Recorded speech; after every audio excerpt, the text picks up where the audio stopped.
Nagpapatuloy ang masiglang aktibidad sa isla ng Boracay sa bayan ng Malay Aklan sa pagdiriwang ng Love Boracay 2026 na nagsimula noong April 24 at magtatapos sa May 3.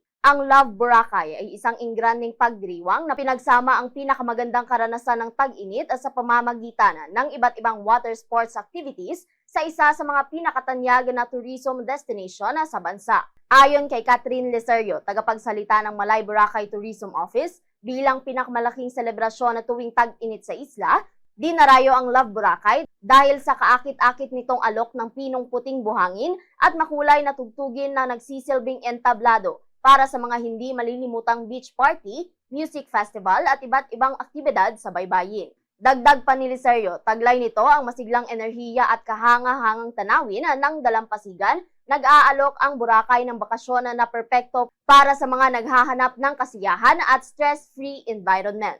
Kabilang sa mga tampok na aktibidad ang Dragon Boat Race, mga beach party at iba't ibang paligsahang pampalakasan na sumasalamin sa diwa ng saya, galaw at pagkakaisa sa buong selebrasyon.